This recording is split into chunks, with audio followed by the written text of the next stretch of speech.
Não é o crítico que importa, nem aquele que aponta onde foi que o homem tropeçou ou como o autor das façanhas poderia ter feito melhor. O crédito pertence ao homem que está por inteiro na arena da vida, cujo rosto está manchado de poeira, suor e sangue, que luta bravamente, que erra, que decepciona, porque não há esforço sem erros e decepções, mas que, na verdade, se empenha em seus feitos, que conhece o entusiasmo, as grandes paixões, que se entrega por uma causa digna, que, na melhor das hipóteses, conhece no final o triunfo da grande conquista e que, na pior, se fracassar, ao menos fracassa ousando grandemente. Esse discurso, né, chamado Cidadania de uma República ou The Man in Arena, né, o Homem na Arena, proclamado, proferido, né, por Theodore Roosevelt em 1910, talvez seja uma excelente síntese da Coragem de Ser Imperfeito, de Brené Brown, que é o nosso livro tema do episódio de hoje do Pérolas e Ostras Podcast. Como você sabe, eu faço a revisão de livros que eu já li. Você deve estar vendo a revisão do livro em algum aqui ou aqui em algum lugar nesse momento. E depois de fazer essa revisão, eu uso aqui os recursos tecnológicos disponíveis para organizar a minha revisão num conteúdo que eu possa tanto armazenar para as minhas consultas futuras, quanto para servir de roteiro para esse nosso podcast, onde nós revisamos livros, tá? Então, esse livro, todos os aqui dos episódios, eu já li e estou revisando e agora trazendo os insights da minha revisão. Eu acho que um dos principais pontos dessa jornada tem sido que muitas coisas que eu anotei e grifei não são coisas que eu hoje julgo que são válidas, e é muito interessante isso. Pelo menos para mim tem sido bem valioso. Eu tenho apresentado os podcasts aqui em 2 formatos, um com algumas apresentações mais visuais, também utilizando de recursos tecnológicos aí, diga-se de passagem, inteligência artificial para gerar o organizar os conteúdos que eu tenho preparado. E esse aqui ele vai ser uma mescla. Eu vou trazer alguns slides e vou trazer também o meu markdown de Obsidian, que inclusive eu tô devendo isso, né, eu tô devendo um episódio para dizer como eu uso o Obsidian, tá. Mas isso vai ficar para um outro momento. Então, vamos lá. A Coragem de Ser Imperfeito vai falar da coragem de entrar na arena. E é isso aí, esse é o nosso tema. Vamos lá então. Então, ela vai primeiro definir o que que é vulnerabilidade, o que que não é vulnerabilidade. Ela vai trazer uma ótica no livro de desconstruir que vulnerabilidade é fraqueza. Boa parte do livro defende essa tese e ela consegue, acredito que, convencer todos sobre isso. A Brené Brown, diga-se de passagem, ela tem um TED, se eu não me engano, que é um dos mais assistidos de todos os tempos, um TED Talks, e é muito bacana isso, que é um tema que ela pesquisa há mais de 20 anos, ela ganhou notoriedade e segue sendo atual para o nosso mundo, então acredito que tem muito valor. Ela também vai fazer uma o primeiro ponto, na verdade, do livro é a defesa do que é a vulnerabilidade. Mas antes disso, eu quero dizer que eu estou prestes a bater uma meta que eu não bato faz muito tempo, que é de fazer o protocolo de rede social do podcast no início do vídeo, porque eu sempre me esqueço, mas eu me lembrei agora. Então eu quero te convidar a curtir o vídeo, se inscrever no canal, clicar no sininho, ativar as notificações e compartilhar, mandar esse vídeo para alguém que tu julgues que pode fazer bom uso desse conteúdo. O o pedido mais, objetivo é: cara, curte o vídeo. Se você tá achando que isso aqui tem valor, curte o vídeo, porque é a principal métrica que o YouTube utiliza para decidir se esse vídeo vai ser ofertado ou não para outras pessoas. Não sei se você sabe, mas os vídeos do YouTube hoje, boa parte deles não são, vistos em base em pesquisas, mas sim em sugestões. Sabe aquele vídeo que você tá vendo e de repente aparece outro vídeo? Não sei se foi assim que você chegou nesse, mas a maioria dos vídeos eles são acessados assim, visualizados assim. E um dos critérios para oferecer esse vídeo para outras pessoas é a relação entre curtidas e visualizações. Então, se você está vendo esse vídeo e acha que isso aqui tem valor, curte o vídeo e manda para mais alguém, pede para essa pessoa curtir também, que vai ajudar bastante a divulgar o trabalho aqui e propagar esse conhecimento, propagar essa mensagem de uma forma mais, extensa, né, de alcançar mais pessoas. Então vamos lá. A definição de vulnerabilidade dela é que é você estar disposto a saber que você erra, né, em linhas gerais. É você estar disposto a entender que, você não consegue escapar da vulnerabilidade, e ela cria uma lógica mostrando que você só pode ser corajoso, que muitas vezes é interpretado como o oposto de vulnerabilidade, que na verdade seria covardia, mas não é. Eh o oposto de vulnerabilidade, ele acaba sendo um excesso de proteção de algo que não existe, né, de um perfeccionismo que não existe ou de um medo de um desconhecido tão grande que me impede de navegar no mundo.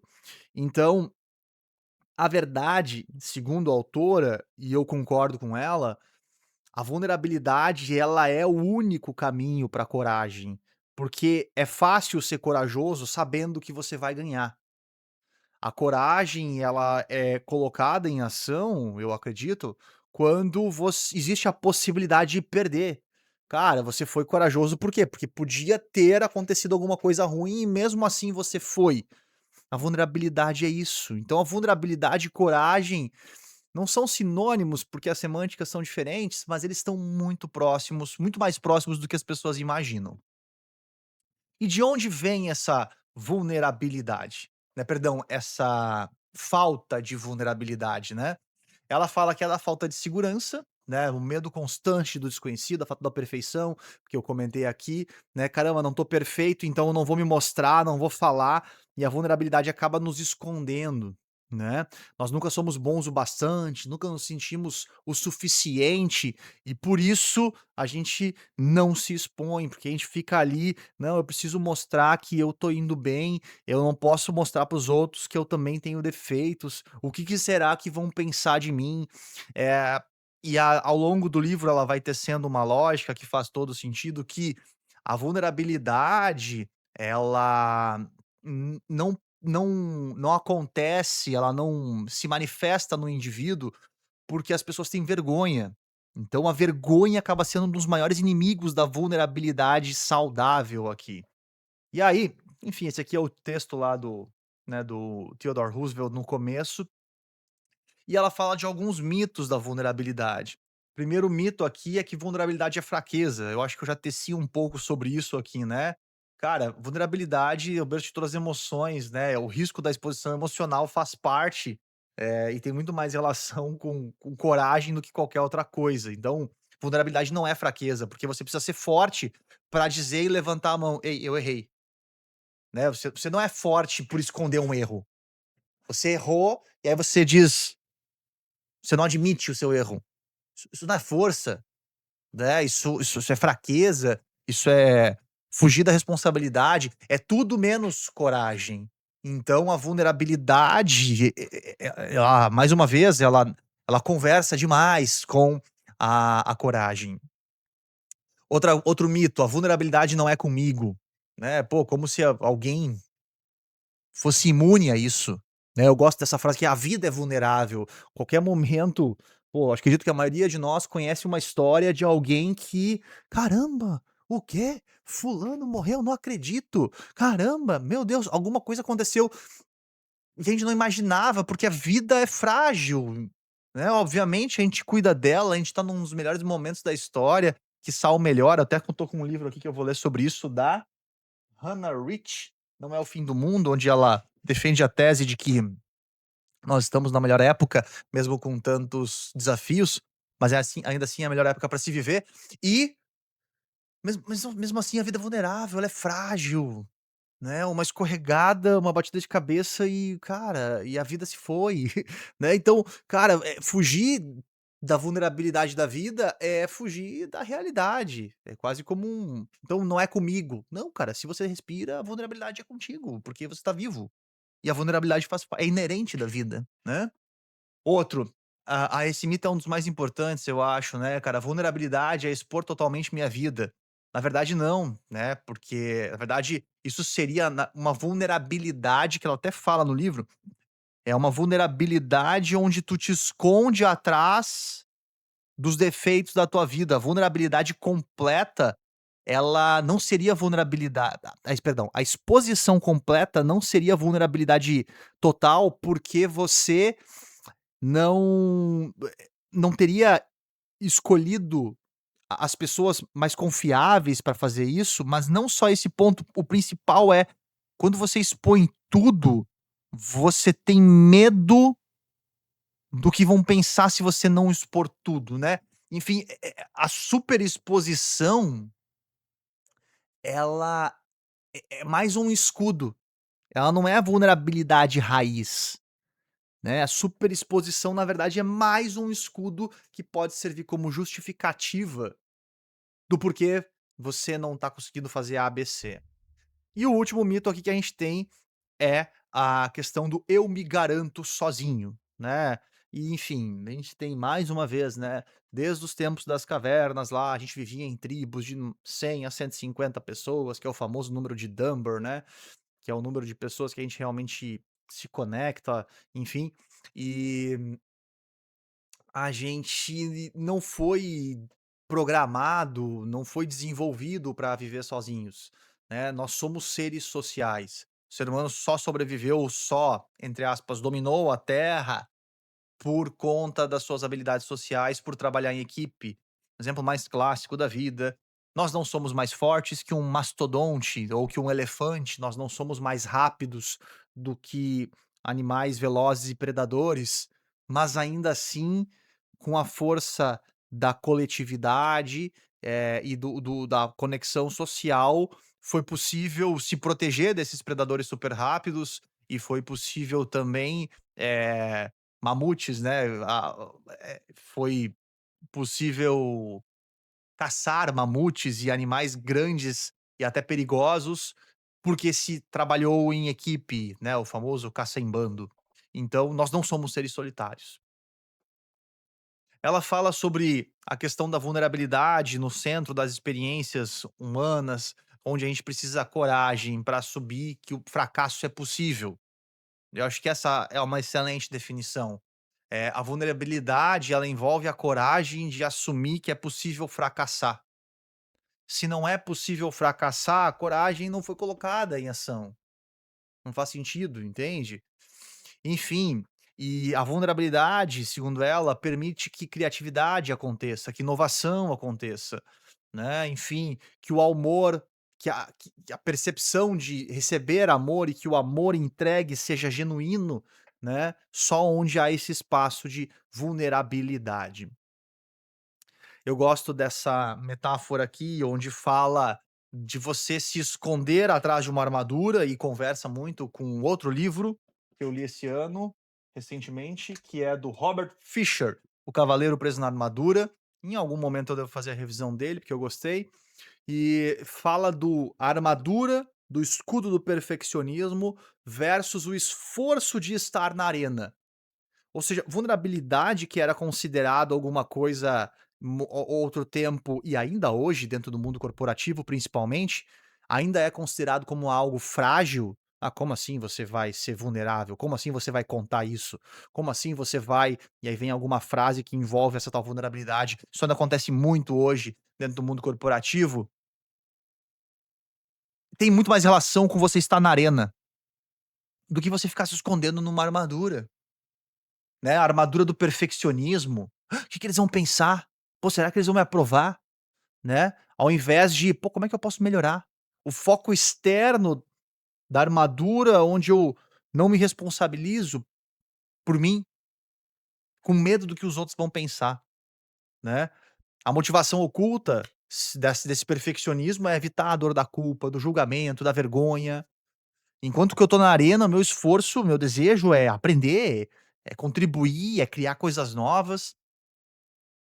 E existe uma ilusão, né, tá aqui chamado de crença central, mas eu chamo de ilusão, que é acreditar que se você for perfeito, você vai ser amado e aceito. E aí, pô, é aquela história, né, eu te conto ou você se dá conta sozinho que não existe isso. É o famoso mito do quando, né, "Quando eu for perfeito, vão me aceitar. Quando eu vai ser o suficiente". Aí você sempre conjuga no futuro e acaba, né, machucando as pessoas ao seu redor com a sua armadura. Então, enquanto na arena, você vai pra uma postura de: "Cara, eu sou o suficiente mesmo que eu não consegui, porque eu tô aqui e isso é importante", né. Você pode até se proteger, eu gosto dessa metáfora aqui, você pode até se proteger com o escudo do perfeccionismo, mas ele é muito pesado de carregar. Vai dar tendinite aí, parceiro. Tendinopatia, né. Pô, cara, a gente acredita que nos protege, mas ele mais impede do que nós somos vistos do que qualquer outra coisa. Então esse escudo do perfeccionismo, ele é um oposto da vulnerabilidade. Eu gosto que no livro ela traz o que ela elenca aqui como 10 sinais de uma vida plena, e ela coloca vários elementos, e eu acho interessante, assim, porque para cada elemento que ela traz aqui, ela fala de abrir mão de algo ou de dizer adeus a algo, né. Quando mas ao mesmo tempo, deixa eu só fazer um disclaimer aqui importante.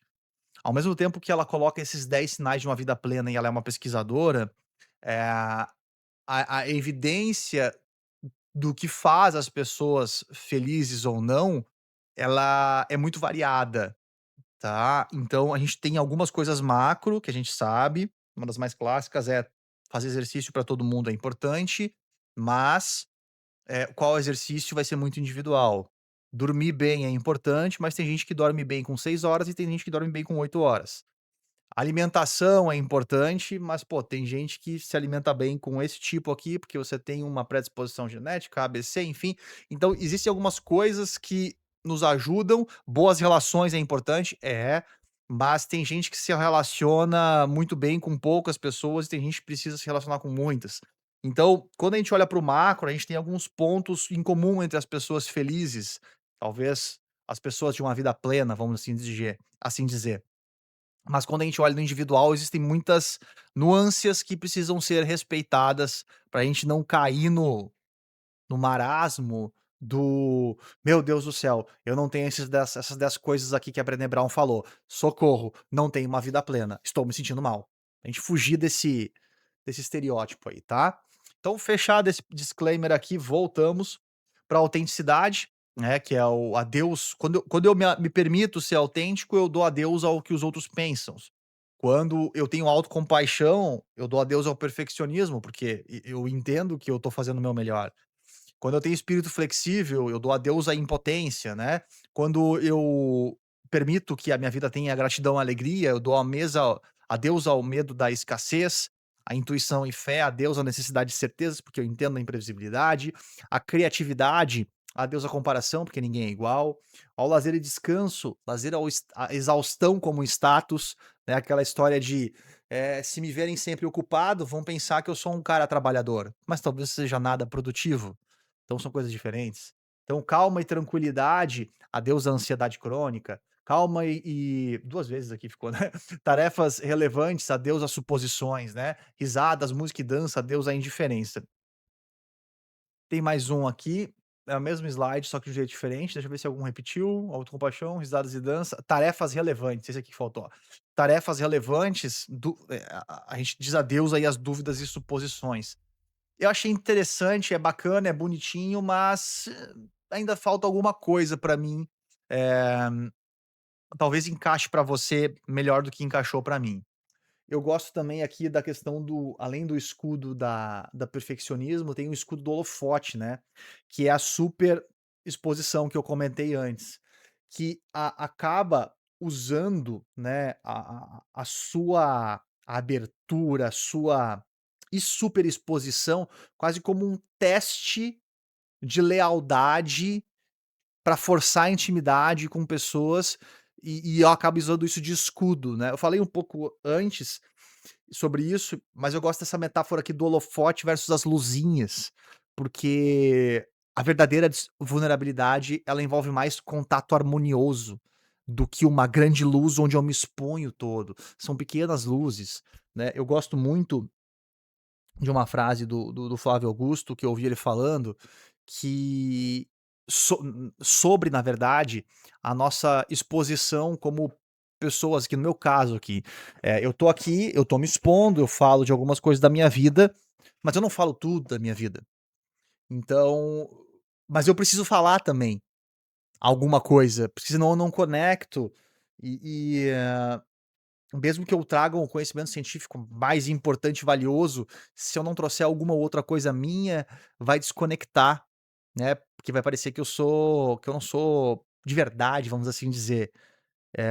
E eu gosto da frase do Flávio Augusto, que é o seguinte: "Nunca deixe de falar a verdade nesses momentos", como por exemplo aqui, que eu tô agora falando contigo, "mas escolha o ângulo da verdade que você vai trazer". Ou seja, cara, vou ser muito transparente contigo aqui. Você tá vendo aqui o cenário bonitinho. Pô, mas tem uma ou 2 bagunça na minha mesa aqui, porque hoje não deu tempo de arrumar, entendeu? Ali eu tenho uma bagunça que eu também não vou te mostrar, que eu tô comentando só agora, só pra entender que eu não tô me expondo a 1000% aqui. Eu tô te mostrando um ângulo da minha verdade. Tudo que tá aqui é genuíno. Post-it é genuíno, livro é genuíno, meu chimarrão aqui que eu já vou encher agora aqui é genuíno. Tudo isso aqui é eu e sou de verdade, mas é um ângulo da verdade, não é todo eu.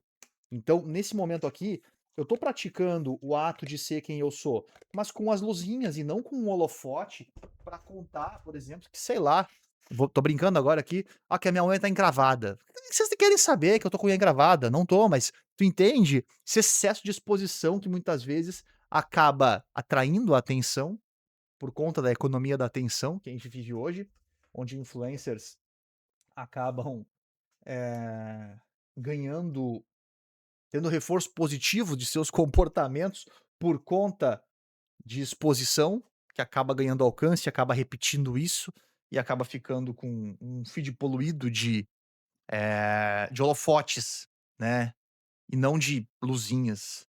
Então eu gosto dessa metáfora aqui. Outra metáfora que eu achei muito valiosa trazer para além do markdown, que são algumas imagens que acompanharam essa pequena introdução que a gente está fazendo aqui, é a questão do falso substituto da atenção. Uma coisa é encaixar-se e outra coisa é pertencer. Perceba que os espaços estão ocupados nas 2 imagens, mas oba, caramba, eu não troquei aqui, né. Deixa eu voltar com o slide para você ver. É esse aqui. Deixa eu ver se o slide anterior tá, o slide anterior você já viu. Desse slide, volta aqui agora. Brincadeira, quem sabe faz ao vivo. O encaixar-se e o pertencer, os 2 estão com os espaços ocupados, mas num eu tenho diversidade, num eu tenho, eh, individualidade e no outro, para se encaixar ali, eu preciso mudar. Para que se encaixe uma nova peça dentro da área cinza, onde temos os quadrados, se você não está vendo por vídeo, eu preciso me tornar um quadrado para encaixar naquela imagem. Certo? Então, cara, eu sou admitido, mas pra entrar, eu preciso fazer alguma coisa. Cara, eu me encaixo, mas eu não me sinto pertencente. Pô, há muito tempo atrás, espero que não exista mais isso, mas era pra alguma gurizada, era beber bebida alcoólica, era fumar algum tipo de droga ou um cigarro, porque você só era aceito àquele grupo de pessoas que você achava legal, que você queria pertencer, se você tivesse ou se você aderisse àquele comportamento.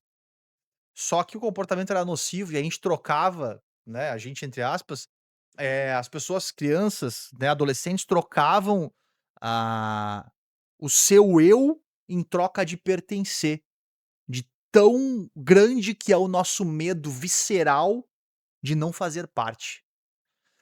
O que cabe a nós fazer nesse tipo de momento? Pô, cara, a gente permitir que as pessoas pertençam com autenticidade, né. É você ser admirado pelo que você é, e você poder ser aceito pelo que você é. E que você não precise cruzar uma linha de chegada para que você esteja aqui. entende? Cara, você não precisa ó, quando você correr 10 quilômetros, você pode estar junto com a gente. Não, como assim, cara? Se tu quiser, tu pode ficar sentado aí que tu vai estar de boa com a gente aqui. Porque eu permito que as pessoas pertençam sem precisarem deixar de ser quem são, ok? Apesar de sabemos que uma vez que essa pessoa entra nesse grupo, existe uma tendência muito grande a que ela adira, né, a que ela passe a ter esses comportamentos. Eu vou ter que pesquisar depois a conjugação desse verbo aderir aí. Enfim, mas existe mesmo que e tem que ter esse cuidado também, mas aqui o tópico é vulnerabilidade, então eu permito que eu esteja ali. Tudo bem, existe uma tendência muito grande de à medida que eu ande com uma pessoa, com um grupo de pessoas que correm, que daqui a pouco eu começo a dar uma volta na quadra, que eu começo a fazer uma caminhada. Por quê? Porque eu quero pertencer e eu tô vendo que aquilo é legal, enfim, mas mesmo que eu não corra, que eu me sinta pertencente àquele grupo, tá. Agora eu já encerrei os slides aqui. Eu gostei dessa eu botei essa slide aqui, porque ele fala do kintsugi, né, e eu gosto muito do kintsugi. Eu tenho um kintsugi, a arte de ser imperfeito. Pô, eu não tinha pensado nisso. Eu tenho aqui, ó, uma peça de porcelana pintada à mão pela minha mãe, tá. Deixa eu ver se eu consigo deixa eu ver se ela vai pegar o foco. Deve ter ficado bonito, espero que sim, tá. E eu fiz a restauração com kintsugi, que essa peça de porcelana quebrou em 3 partes, que bom que foi só 3, e eu restaurei ela com uma cola cara, e ficou imperfeito. Deixa eu mostrar pra vocês aqui. Cara, ficou absurdamente imperfeito. Olha que coisa horrível isso. Que coisa horrível. Ficou ruim, mas pra mim tem um valor grande, cara. E é legal que eu mostro para as pessoas: "Ah, que massa!" E eu olho: "Olha que horrível. Bah, que massa!" Por quê? Porque é isso, é do jeito que eu fiz com as minhas excelentes excelentes habilidades de artesão, né, enfim. Fiz aqui porque era importante, valioso pra mim. E o kintsugi, né, que é essa tem um outro vídeo aqui no canal, você pode pesquisar depois, vou tentar colocar na descrição talvez, mas onde, você aceita a sua imperfeição, que vo depois que você quebra uma peça de porcelana, você não vai ter mais a mesma peça, mas você pode restaurar ela, adornando as suas cicatrizes com ouro. O kintsugi fala também de vulnerabilidade. Eu não tinha feito esse link, eu tinha só colocado esse slide aqui porque eu achei bonito, né, foi gerado pela IA aqui, ele botou o pó de ouro aqui no canto, enfim, eu não tinha prestado atenção nisso, que legal, tá. Mas o que que nós vamos fazer agora? Agora eu vou encerrar essa apresentação de slides aqui, e nós vamos para o Markdown em Obsidian, aqui onde eu tenho alguns pontos cegos que eu não falei anteriormente. Aí aqui, estamos aqui olhando agora. Então, boa parte das coisas aqui que já estão elencadas aqui, eu acho que você já tem a síntese do livro, né, isso aqui talvez seja muito mais para quem tá interessado em alguma coisa além, né. Deixa eu colocar um F11 aqui, vai ficar melhor. Aí, ó, mais bonito. Vamos lá. Uma das coisas que eu gostei do livro, e se você não sabe, eu tô escrevendo um livro agora, na verdade eu tô reescrevendo, né, porque eu tinha escrito, e aí eu fui, fazer uma leitura, fui fazer uma revisão aqui, nessa parede aqui eu tenho, os primeiros 12 capítulos do livro elencados, só que eu já mudei, porque, enfim, eu comecei a escrever, eu vi que faltava alguma coisa, não estava encaixando, a tese não estava bem defendida, e enfim, eu tô reescrevendo esse livro. Mas enquanto eu tô reescrevendo o livro, eu tô revisando esses e eu estou pegando insights para essa escrita. E uma coisa que eu adorei que a Brené Brown fez,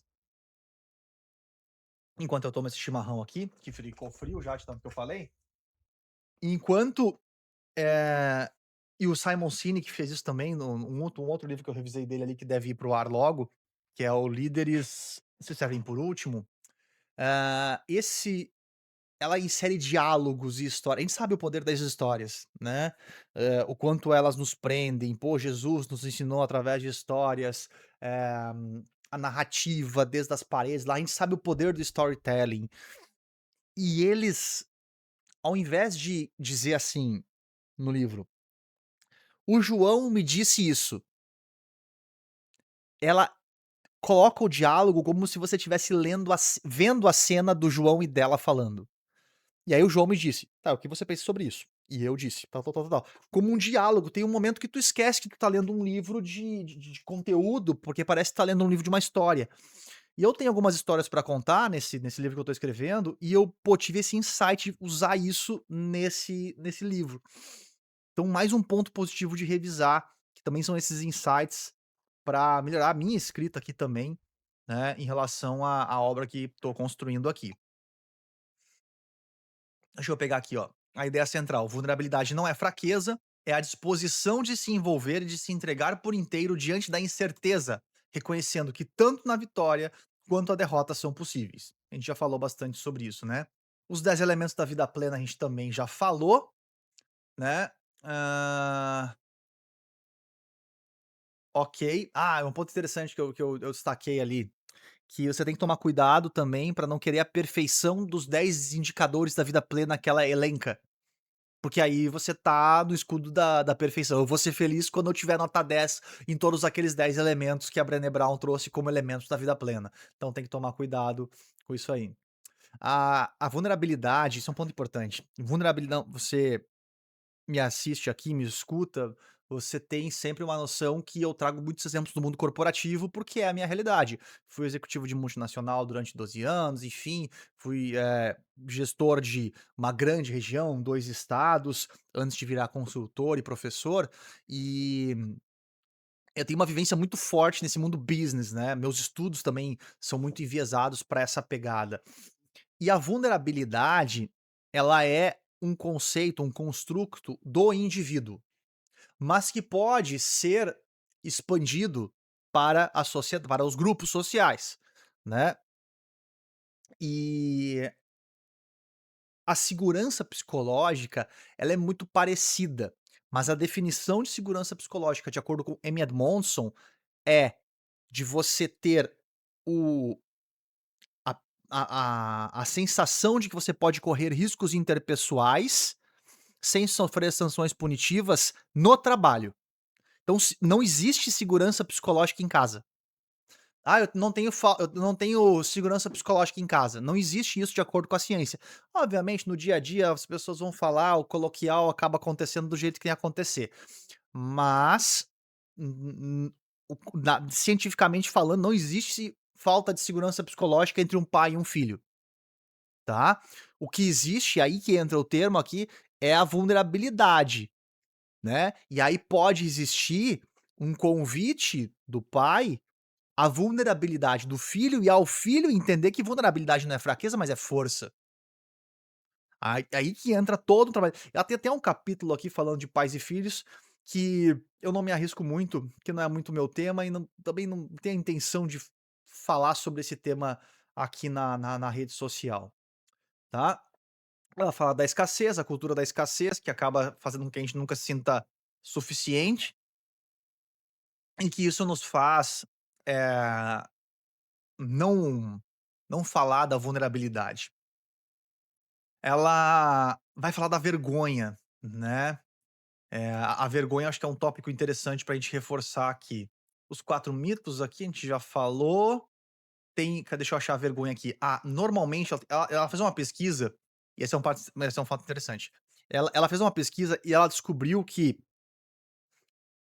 existem 12 categorias comuns de vergonha. E assim, essa aqui é tiro e queda. Eu tenho certeza que você, ao longo da sua vida, já teve vergonha por algum desses 12 elementos.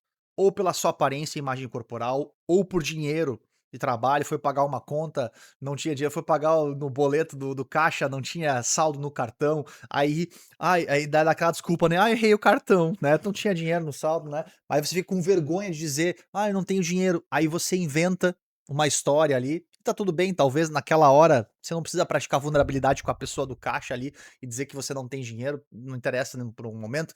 Enfim, se o assunto pode se estender mais, mas enfim, maternidade, paternidade, família, criação de filhos, saúde mental ou física. Muitas pessoas, têm vergonha de dizer que tem diagnóstico de ansiedade, que tem diagnóstico de depressão. Por quê? Porque existe uma taxação em cima dessas pessoas, e a pessoa tem vergonha de falar isso, né, tem medo de falar. Isso é um ponto interessante, né. Assim, ó, isso é fantástico aqui, ó, que tá aqui em cima, eu tinha esquecido disso, olha como é importante revisar. Ó, todos sentem vergonha, sendo uma emoção primitiva. Inclusive tá no filme Divertidamente. Se você tá assistindo esse vídeo, eu tenho 2 vídeos aqui no canal onde eu falo sobre o filme Divertidamente, que tem a emoção vergonha lá, tá. Mas aqui, ó, todos sentem vergonha porque é uma emoção primitiva, que é uma variação, da tristeza, né, enfim. Todos têm com medo, na verdade, vergonha e medo, né, os 2 ao mesmo tempo. Todos, têm medo de falar sobre a própria vergonha, né, e quanto menos se fala sobre a vergonha, mais controle ela exerce. Ou seja, é uma roda da miséria, porque eu tenho vergonha, aí eu tenho vergonha pegar aqui, ó, eu tenho vergonha de falar sobre criação de filhos. Porque cara, vai que me criticam porque eu tô fazendo isso com o meu, não sei o quê, enfim. Só que eu tenho medo de falar sobre essa vergonha. E aí, e quanto menos eu falo sobre essa vergonha, mais vergonha eu tenho de falar sobre criação de filhos, por exemplo, um exemplo, né. É basicamente isso aqui que ela fala, né. E outros elementos aqui que eu não vou passar para otimizar o nosso tempo aqui, afinal você consegue, eh, ler aqui, tá. Deixa eu opa, troquei de tela. E a cura pra vergonha aqui, segundo a autora, eh, é reconhecer, compreender os mecanismos dela, praticar consciência crítica e compartilhar com alguém de confiança. Você não precisa falar sobre esses temas extremamente delicados, tá, alguns deles, principalmente vícios, sexo e relações sexuais, traumas, estigmas e rótulos, né. Alguém foi abusado, às vezes, em alguma fase da vida e tem vergonha de falar em voz alta isso. Cara, e tá até certo ponto, tipo, né, lembra que não precisa ser holofote, né, cara, você vai se abrir com alguém de confiança. Não precisa pegar um microfone e falar que, sei lá, que aconteceu alguma coisa quando você tinha "X" anos, entendeu. Eu sempre gosto dessa linha tênue, né, cara, pô, cuidar dessa linha, porque daqui a pouco a gente tá falando de vulnerabilidade, daqui a pouco com toda certeza com toda certeza da vida, alguém confundiu vulnerabilidade, pegou um microfone e começou a falar: "Porque eu quando tinha tal, tal, tal, tal, aconteceu isso comigo, porque eu fiz isso, porque eu era". Até que ponto isso é vulnerabilidade ou é mais um escudo do holofote como a gente viu antes? Então eu gosto dessas provocações aqui, né, veja que o livro, pô, tem bastante espaço para debate aqui, né. Ia ser bacana fazer um episódio ao vivo, vamos pensar nisso. O arsenal para vulnerabilidade, né, que é como você desenvolve ela, né, eh, perfeccionismo é um dos maiores problemas, a gente já falou sobre isso nos slides anteriores, né, enfim, cara, não perfeccionismo não é buscar excelência, né. Eh não é autoaperfeiçoamento, porque o perfeccionismo ele vai sempre te levar a um desfecho negativo, né. Aqui essa frase aqui ficou bonita pra caramba. Eh Perfeccionismo é um sistema de crenças autodestrutivo e viciante, que se alimenta da ilusão de que, se parecermos perfeitos e fizermos tudo com perfeição, conseguiremos evitar ou minimizar os sentimentos dolorosos de vergonha, julgamento ou culpa.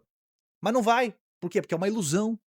Você achar que alguma coisa vai mudar porque você alcançou algo que você imagina que é perfeição, não vai, porque mesmo que você atinja algo que você considere perfeição hoje, amanhã já mudou, porque não tem como sustentar as ilusões, né, não tem como.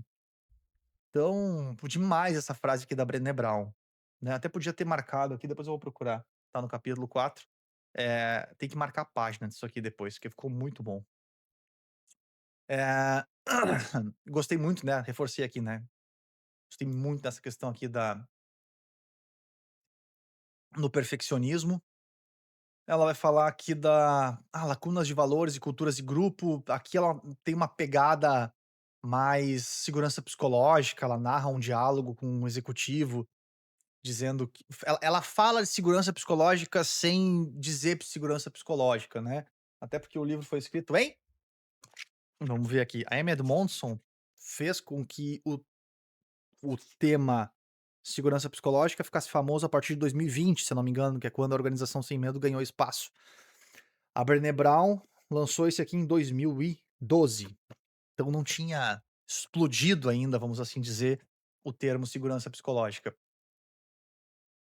No capítulo 6, para a gente se reeducar, criação de pais e filhos aqui. E, isso aqui eu gostei bastante também, até sobre a escrita do meu livro, quando eu estava vendo aqui, porque ela no final, ela gasta umas 10 páginas a explicar com mais detalhes aqui, quase como um apêndice técnico, sabe?